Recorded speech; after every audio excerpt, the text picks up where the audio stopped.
Today we're going to be looking at some petty people who got some petty revenge. Have you ever got petty revenge on someone? I'm pretty sure I have, but mine wasn't really petty revenge. I think I might have told the story a few times before on this channel. Basically, my mum told me whenever I was like 8 or 9, she had like shouted at me and like I obviously was really upset. So what I done was got a compass that you like use in maths in school and like poked little holes in her hot water bottle. So it means that whenever she got the hot water bottle and like sat in it or like put it on her, it exploded and she burnt herself. I won't lie, I can't tell if that's petty revenge or if that is literally me being a psychopath. Also guys, I'm gonna be doing a load of reading in this video, so I've got to pop the specs on. Your friends won't stop parking in my driveway. Congrats, your parents know you vape at 16. My neighbors have a teenage son whose friends keep parking in my driveway. I went to check my mail last week and saw all of them out front and decided to nicely bring it up, which was met with eye rolls and fake okays. Monday comes around and I come home to find 3 of his friends' cars taking all the space I have to park. It was a 14-hour day for me, so I wasn't having it and made my second approach with intention to make myself very clear and said I'd make it the neighbor's son's problem. Tonight I got home and it's happened again. I went next door and an adult finally answered. I brought up the cars at my place and added a side note their kid never expected. He's also been throwing his disposable vapes in my yard and I have the other neighbor as a witness. So I casually asked them to make sure that stops, and the instant change in expression told me everything I needed to know after I walked away. Shortly after his friends left, and I can assume they probably won't be back for a while. Happy spring break, kid. Okay, yes, so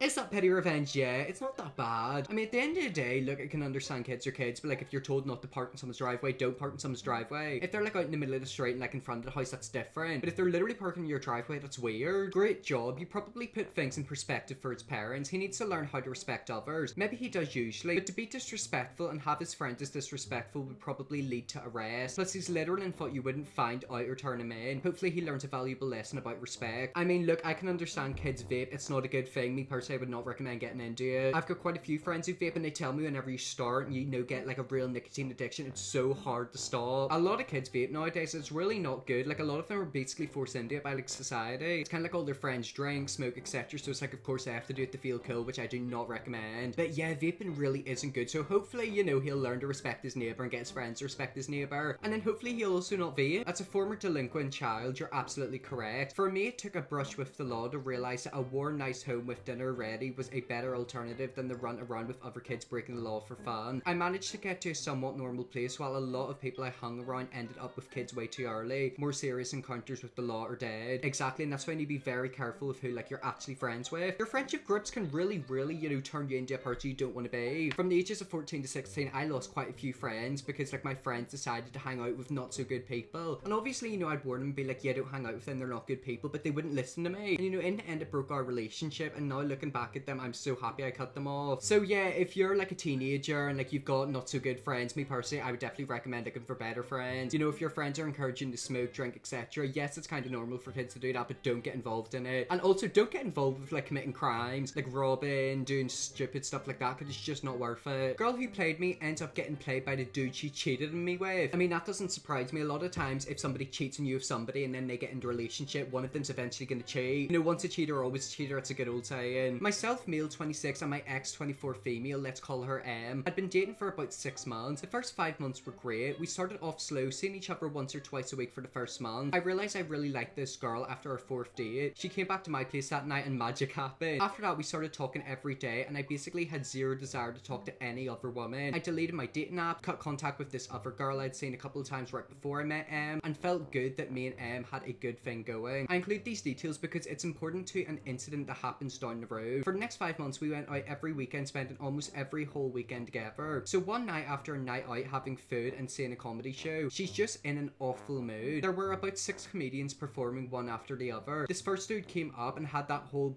ain't blah blah blah, don't ever settle act. It got laughs but not from me. After his set, immediately my girlfriend leaned over and asked what that was all about. I shrugged and said he thinks negatively of women. It's a comedy show, so take it with a grain of salt. She just said I know, but then the whole rest of the show she couldn't find anything funny. Fast forward to the second to last guy. He had a funny story about his cheating ex but no hatred in his voice. He seemed over it and did not badmouth her at all, especially compared to the first guy. Em wanted to leave after this and I didn't object because I could tell she was not enjoying herself. The car ride home was absolute projection projecting at its finest. For 15 minutes, I was hit with accusations of finding misogyny to be okay and that I'm probably cheating on her because all men do it. While I was driving, I literally unlocked my phone telling her to look through my text. Wasn't enough, I dropped her off and she said we're finished and that she had never seen this side of me before. I sat there shocked and at loss for words. She got out and didn't turn back, just walked in her house. Okay, well that was a bit of a twist. So basically you guys are dating for 5 months, it's going really well. You go to a comedy show and like you're listening to comedians being misogynistic, just like the typical twat, and she's now accusing you of cheating on her and like laughing at misogynistic jokes. I mean, don't get me wrong, are they funny? I guess kind of, like I kind of do laugh at gay jokes and some homophobic jokes, as long as I've got like no real bad intentions behind them. But now she's accused you of cheating and dumped you. I've got a feeling something's going on with her. Not gonna lie, I cried in the drive home once I was out of her presence. It was that helpless feeling of thinking you did everything right but realizing it's not gonna work. A month passes by and I'm sort of over it. I'd reached out once, being ignored, and then the feelings dissipated gradually, with no contact between us. Hindsight really is a bitch.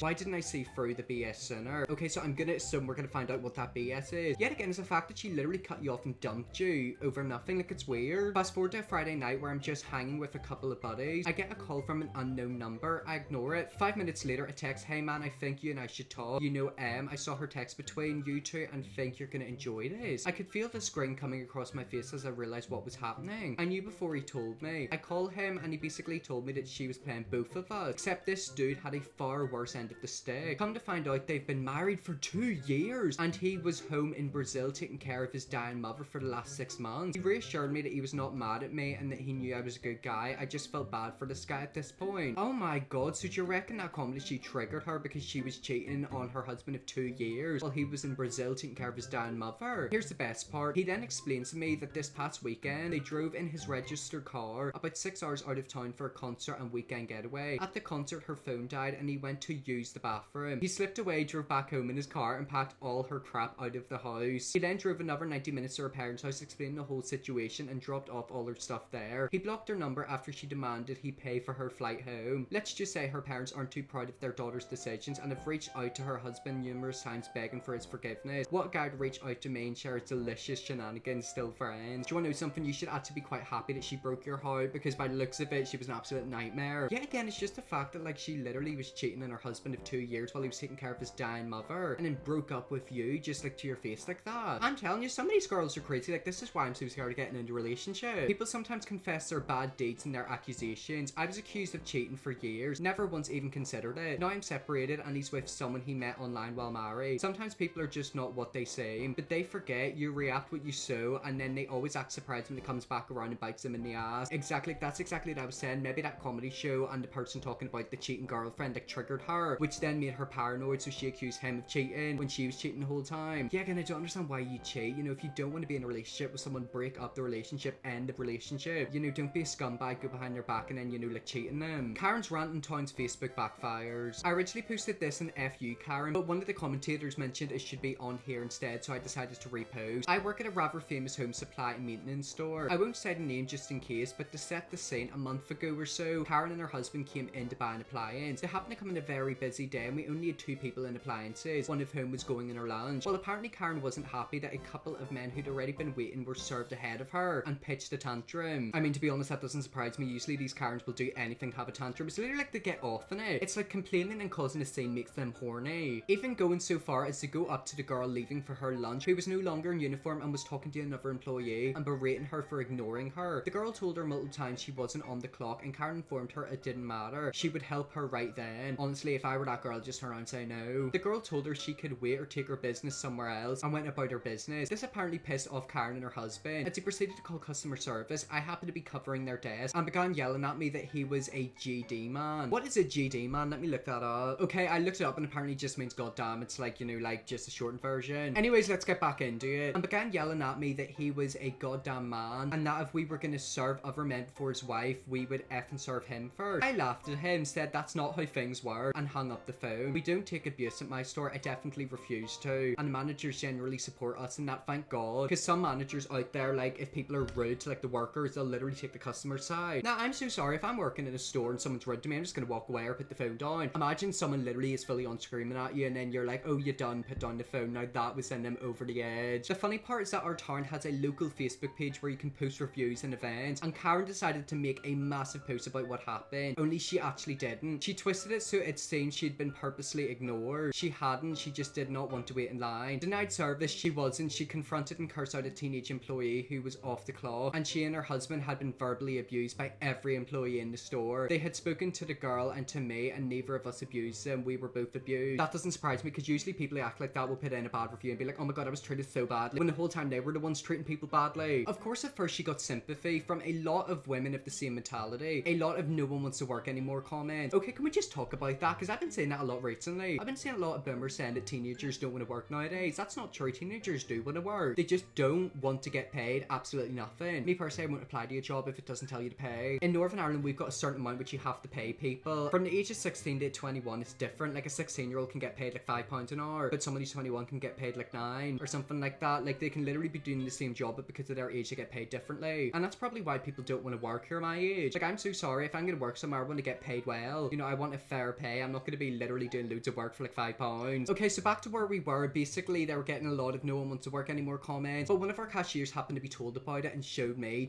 I'm petty. I'll admit it beforehand, but I made a fake Facebook account. I don't do social media much beyond lurking in Reddit, and joined the town's page. Needless to say, I first commented in explicit details everything that actually happened, including direct quotes from the other girl, then to the sink, the F you Karen, knife a little deeper. I copied my post and replied to every comment on their post. I've actually done the exact same thing. There's been times when incidents happen, like the person who's done the incident has lied about it, and I've made like a fake Facebook page and like told the whole story. This isn't what actually happened. What happened was insert comment here. Within moments, the entire town turned on her. Hundreds of comments calling her a liar and a horrible person. I mean, do you want to know something? She deserves that. If she didn't lie in the first place and didn't act like an idiot, none of this would have happened. The next morning, the post was gone and she's never returned to our store. Was I a bit of a Karen myself? Maybe, but when it comes to my fellow employees, I tend to fight petty fire with petty fire. And thanks to this situation and several more since then, I've become the go-to for dealing with Karens and rude customers when my co-workers can't get a hold of a manager. No way this can end badly, right? Lol. Yet again, thank God for you, because like it's the fact that you're actually standing up for people and standing up for yourselves. It really grinds my gears whenever you see, you know, employees being abused by customers, like the managers don't stand up for them. I mean, the Karen's probably going to be dead in the next 5 years anyways, and do you want to know something? Thank God for that. It's about time the old hag dropped dead. I love your petty revenge. That's the best part of Facebook community pages. They're all sympathetic until they aren't, and when they turn hard. Exactly, that's not just Facebook pages, that's everything in social media. It's like people have sympathy for you, but whenever they find out that you're lying and that you're actually the person who caused the issue, they will completely turn on you and rip you to shreds. Well, anyways, guys, that's some petty people who got some petty revenge. If you've ever got some petty revenge, let me know down in the comments down below. I definitely want to know about it. Hope you enjoyed this video. If you're a prospective subscriber, and see you all tomorrow for another video.